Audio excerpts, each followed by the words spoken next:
역사는 최태성! 야, 힘내라, 우리 친구들! 여러분들, 불행해지는 순간이 언제인지 아세요? 네, 그 순간은요, 다른 사람하고 비교하는 순간 불행해지는 거예요. 여러분 절대 다른 사람하고 비교하지 마세요. 비교의 대상은 오로지 여러분 자신입니다. 어제의 여러분보다 오늘의 여러분들이 더 나아졌는지 비교하시고요. 내일의 여러분들이 오늘의 여러분보다 더 나아지는지 그것만 비교하세요. 여러분의 성장 속에서 여러분의 행복을 찾는 것이지 절대 다른 사람하고 비교하면요 불행해져요. 제가 그랬어요. 제가 대학교 때까지도 전 정말 자신이 없고요. 내가 이 땅에 왜 태어났는지도 모를 정도로 참 패배주의에 늘 빠져 있었던 어떤 그런 사람이었는데 그 이유가 뭘까 나중에 알았어요. 끊임없이 제가 누군가와 비교하고 있더라고요. 나는 쟤보다 못생겼고, 나는 쟤보다 노래도 못하고, 나는 쟤보다 공부도 못하고, 나는 쟤보다 가진 것도 없고, 이렇게 끊임없이 비교하니까 너무 내 자신이 너무 초라해지는 거예요. 여러분들 다시 한번 얘기하지만 다른 사람과 절대 비교하지 마세요. 네, 여러분 스스로와 비교하시면 됩니다. 아시죠 여러분들? 자, 오늘 역시 마찬가지로 다른 사람의 진도 혹시 느리다고 해서 비교하고 나는 왜 이럴까 그러지 마시고요. 여러분들이 힘내서 달려가면 됩니다. 아시죠 여러분들? 자, 끝이 얼마 안 남았습니다. 우리 달려가 봅시다.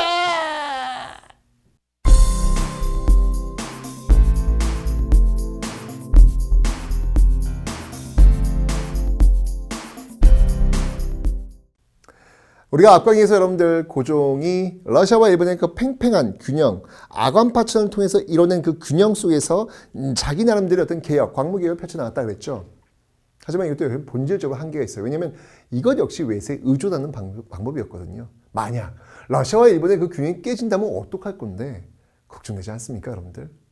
역시 그 걱정은 현실이 됩니다. 자, 바로 러일 전쟁이 터진 거예요. 예, 이 러일 전쟁이 1904년 드디어 터졌습니다. 일본이 참 무서운 나라입니다. 여러분들 1884년 갑신정변 그 창덕궁 전투에서 청나라한테 끼갱 하고 당했죠. 정확히 10년 뒤 1894년 청일전쟁을 일으켜서 일본은 결국 승리합니다. 그런데 결국 그 청일전쟁 과정 속에서 여러분들 삼국 간섭이라는 걸 통해서 일본은 또 러시아한테 끼갱 합니다. 그리고 정확히 10년 뒤 바로 1904년 일본은 또 러일 전쟁을 일으켜서 결국 이깁니다. 이게 바로 일본입니다. 무서운 나라입니다, 여러분들. 네. 자, 이 일본은요, 이 전쟁 과정 속에서 우리에게 많은 것들을 요구하게 됐죠. 자, 어떤 것들을 요구하는지 한번 살펴보도록 하겠습니다. 자, 먼저 여러분들, 이 한일 의정서라는 것을 체결을 합니다. 자, 이 한일 의정서라고 하는 것은 뭐냐면, 자, 지금 이제 전쟁을 시작할 테니까, 일단 그 참호도 파고 그래야 될 거 아니에요. 군대도 주둔을 시키고 그래야 될 거 아니에요. 그럼 뭐가 필요해? 땅이 필요할 거 아니에요. 그렇게 군사용지, 군대가 이동하는 데 필요한 그 군사용지를 마음껏 쓸 수 있도록 하겠다. 군사용지를 마음껏 쓸 수 있도록 하겠다. 프리 티켓을 달라고 합니다. 이게 바로 한일 의정서의 내용이 되겠습니다. 어느 정도 승기를 잡아가니까 또 우리에게 요구를 합니다. 그게 뭐였냐면 바로 1차 한일 협약이라는 것이죠. 자, 이 1차 한일 협약을 계기로 해서 체결된 내용을 살펴보면요. 이런 내용들입니다. 자, 어떤 내용들이냐면요. 먼저 이 1차 한일 협약을 계기로 해서 전개된 그 통치 형태가 있어요. 그 통치 형태가 뭐냐면 바로 고문 정치라는 겁니다. 1차 한일 협약을 통해서 만들어지는 그 통치 형태. 이걸 우리는 바로 고문 정치다라고 이야기합니다. 이제 우리한테 본격적으로 내정 간섭을 하기 위해서 고문들을 파견하는 거예요. 이 고문이 뭐냐면 여러분들 팔비트기 다리 꺾기 이런 게 아니라 고문은 왜 이렇게 좀 이렇게 뭐 경력이 있다든지 또는 나이가 많다든지 연로하시다든지 그런 분들이 와가지고 자문을 해주는 어떤 그런 역할이 고문이잖아요. 그런 일본인을 보낸다는 얘기죠. 자, 이때 파견되었던 이 고문들, 이때 파견되었던 이 고문들은 어떤 고문들이 있을지 한번 살펴보도록 하겠습니다. 자, 이때 파견된 고문들은요. 먼저 스티븐스가 있어요. 외교 고문입니다. 네, 외교 고문으로 스티븐스가 있어요. 스티븐스가 있고요. 그 다음이 이 경제 고문입니다. 네, 경제 고문으로 누가 아니면 메가타가 파견이 돼요. 메가타가 파견됩니다. 파견되는데 여러분 나중에 이 외교 고문 스티븐스 이 외국에 나가면서 왜 이 대한제국이 일본의 식민지가 되었는지 설파했던 일본의 죽은 노릇을 했던 그런 인물이죠. 가만둬서는 안 되겠죠. 결국 나중에 바로 구함 장인환 그리고 전명운에 의해서 사살되었던 인물이 바로 이 스티븐스입니다. 바로 1차 한일 협약 때 외교 고문으로 파견되었던 그 인물이 되겠습니다.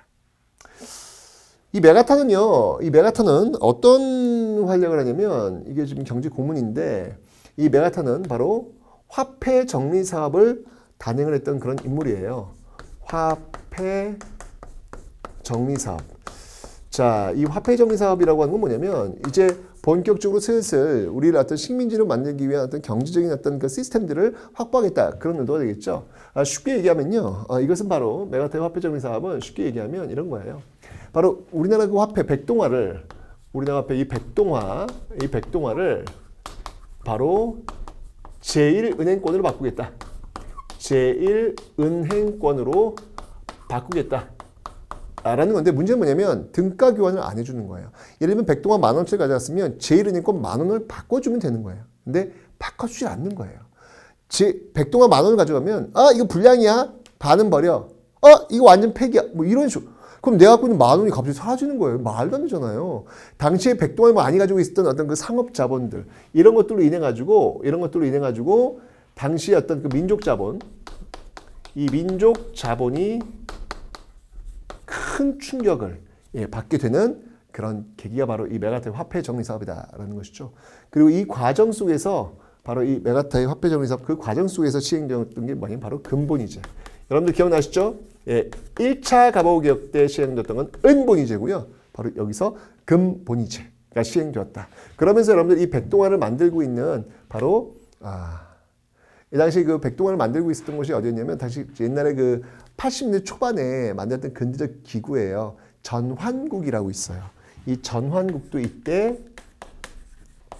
필요 없겠죠, 이제. 그죠?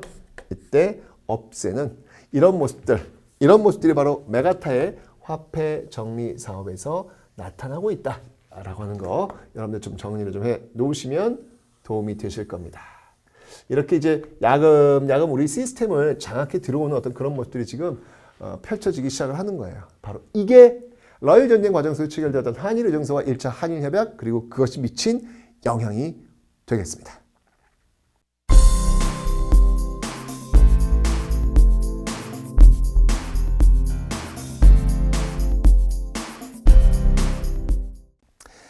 자, 이렇게 러일 전쟁에서 승리한 이 일본 이 열강들의 어떤 오케이 사인을 받습니다. 왜냐면 여러분들 그 청일전쟁에서 승리하고 나서 열강들이 오케이 사인을 안 받는 바람에 결국 삼국간섭으로 토해냈잖아요. 다시 여동만두를요.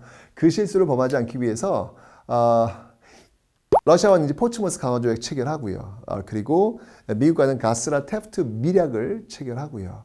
뭐 이런 식으로 해가지고 또 영국과는 제2차 영일동맹 이런 식으로 체결해가지고 열강들이 다 오케이 사인 받은 다음에 드디어 본격적인 식민지 마술을 펼치게 되죠. 그게 바로 을사오적! 이완용을 비롯한 그 을사오적과 이토 히로부미가 주동이 되어서 강제로 체결했던 조약. 그것이 바로 을사늑약입니다. 이 을사늑약을 좀 다른 표현을 쓴다면 2차 한일협약이라고 해요. 2차 한일협약.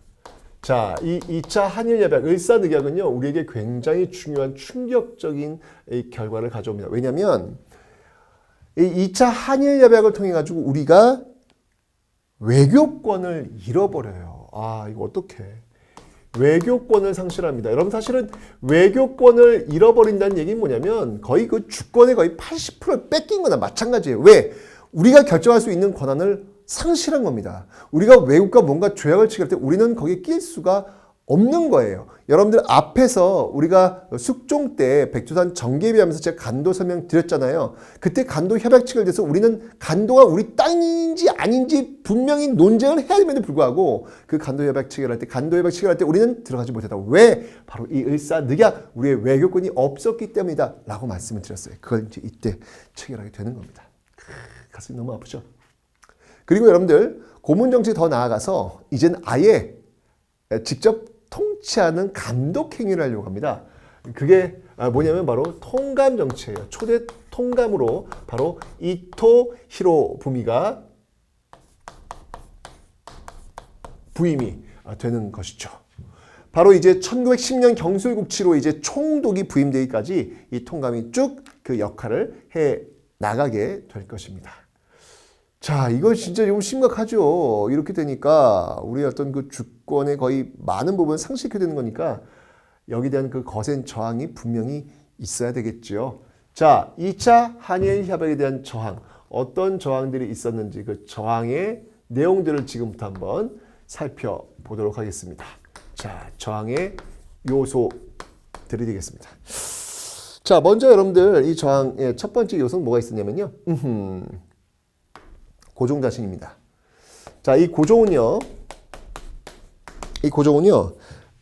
이 을사늑약 체결에 도장 안 찍었다는 거예요. 내가 도장 안 찍었고, 을사오적들이 나의 동의도 구하지 않고 지네들 마음대로 했다. 나 이거 동의하지 못한다. 라고 해서 이걸 세계에 알리겠다. 라고 해서 이 고종이 을사등에 반대하면서 헤이그의 특사를 파견을 합니다.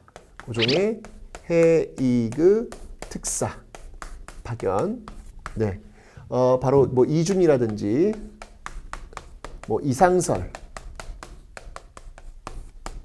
이휘종 이런 인물들이 헤이그 특사로 파견되고 있다라는 거 기억하시면 되고요.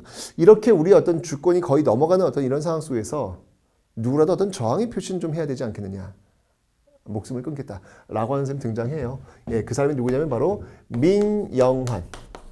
네, 이 민영환은 자결을 합니다. 맞서 싸우자! 라고 하는 사람들도 등장하겠죠. 자, 그게 뭐냐면 바로 네, 의병입니다. 바로 을사늑약, 네, 을사의병이 바로 이 을사늑약 계기로 해서 일어나게 되는 것이고요. 그 다음에 바로 이러한 사실들을 알리면서 이 많은 사람들과 공유를 하기 위해서 장지연이라는 인물이 있어요. 장지연.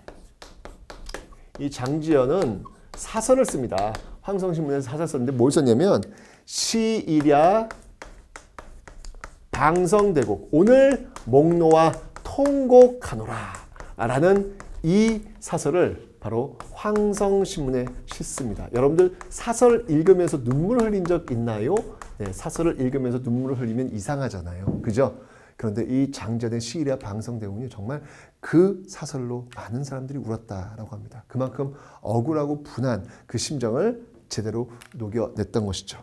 정말 이 1905년 체결되었던 이 2차 한일협약, 즉 을사늑약은요, 우리 민족의 공분을 만들어 놓는 그런 역할을 하고 있더라라고 하는 것. 이게 바로 2차 한일협약, 을사늑약의 내용이었습니다. 가슴이 많이 아프네요. 이제 더 심한 단계로 넘어갑니다.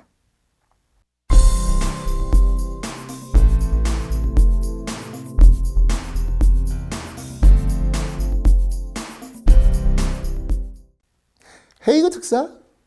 고종이 헤이그 특사를 보냈단 말이야? 이런 황당한 경우가 헤이그 특사라. 아니, 을사늑약을 통해서 2차 한일협약을 통해서 외교 행위를 할 수 없다라고 도장 꽝 찍었는데 고종이 외교적 행위를 해. 이건 조약 위반이지. 고종 잘라. 라고 해가지고요. 결국 이 헤이그 특사건을 계기로 해서 결국은 고종이 강제로 퇴위 당하고 그의 아들 순종이 왕위에 오르게 되죠. 자, 그러면서 조약을 하나 또 체결하게 됩니다. 그 조약이 뭐냐면 그게 바로 정미 7조약이죠. 바로 한일 신협약이 되겠습니다. 한일 신협약. 자, 이 한일 신협약의 핵심적인 내용은요, 크게 두 가지라고 볼 수 있겠습니다. 자, 그 두 가지는 무엇이냐면 이것도 정말 놀라운 일이죠. 우리나라가 군대를 해산시킵니다. 네, 지금 차곡차곡 지금 하나씩 지금 일본의 식민지로 만들기 위한 그 작업들을 지금 이뤄내고 있구나라는 것들을 볼 수 있죠. 군대를 해산시키고요. 그리고 아예 장관 차관일 때 차관 있잖아요. 그 차관을 일본인으로 앉힙니다. 바로 차관 정치. 차관 정치를 단행하더라. 아, 이건 여러분들 이런 차관을 그 임명하는 데 있어가지고 이 통감의 입김이 굉장히 세요. 그래서 통감의 권한을 더욱더 강화시키는 그런 모습이다라고 보시면 됩니다. 자, 결국 이렇게 군대가 해산되니까 이 군대가 어디에 합류하냐면 의병에 합류해요. 네, 그래서 바로 이 한일 신협약에 대한 어떤 저항, 한일 신협약에 대한 이 저항은 바로 의병 투쟁으로 나타나게 되는데요. 예, 그것을 우리는 바로 정미 의병이다 라고 이야기를 하는 겁니다. 결국 정미 7조약 체결되고요.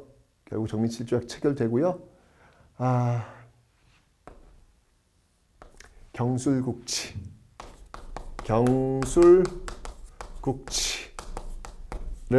맞이합니다. 1910년 8월 29일이 되겠습니다. 이러면서 우리는 이제 일제 강점기 36년이라는 식민지로 들어가게 되죠.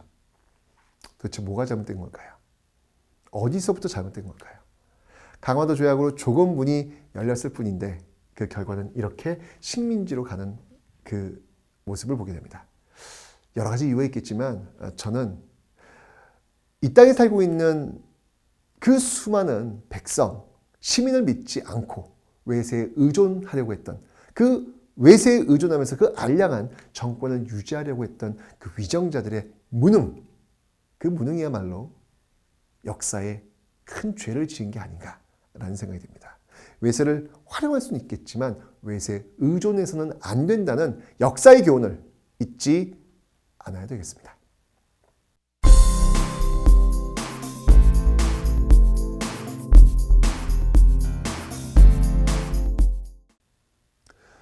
자, 이제 우리가 경술국치로 넘어가는 그 과정을 볼 텐데요. 러일 전쟁 과정 속에서 두 개의 조약 체결했다는 거 봐두시면 되고요. 한일의 정서는 군사용지를 마음껏 쓸 수 있다. 1차 한일협약에서는 바로 고문통치, 바로 스티븐스와 이 메가타가 파견되고 있다라는 거 요거 기억해 놓으시고요. 메가타는 화폐 정리 사업을 주도했던 인물입니다. 자, 그리고 이제 포츠버스 강화조약, 제2차 영일동맹, 가스라테프트 미략 이렇게 서구 열강들의 오케이 사인 받고 나서 이제 본격적으로 침탈이 들어오죠. 이게 바로 2차 한일협약 을사늑약인데요. 외교권을 강탈해 가죠. 그리고 통감을 파견해서 우리의 내정 간섭을 더욱더 강화하는 그런 모습들, 여러 저항의 사례가 있었지만 만만치 않았죠. 자, 결국 여기에 대한 어떤 저항으로서 고종이 헤이그 특사를 파견했단 말이에요. 그러자 고종을 강제로 퇴위시키고 순종을 자리에 앉히면서 체결한 조약이 바로 한일협약, 신협약이라는 것인데요. 군대를 해산시킵니다. 해산시키고 차관 정치를 단행하면서 이제 본격적인 식민지 체제를 만들어내고 있다라는 거 여러분이 기억하시면 되겠습니다. 이러면서 1910년 8월 29일 경술국치로 넘어갑니다. 네, 여러분들 이 과정 속에서 우리가 과연 그냥 넋놓고 우리 식민 된다 그랬느냐? 절대 그럴 리 없죠. 다양한 방면에서 아주 처절한 저항의 모습들이 있습니다. 그 저항의 모습들을 확인해 보도록 하겠습니다.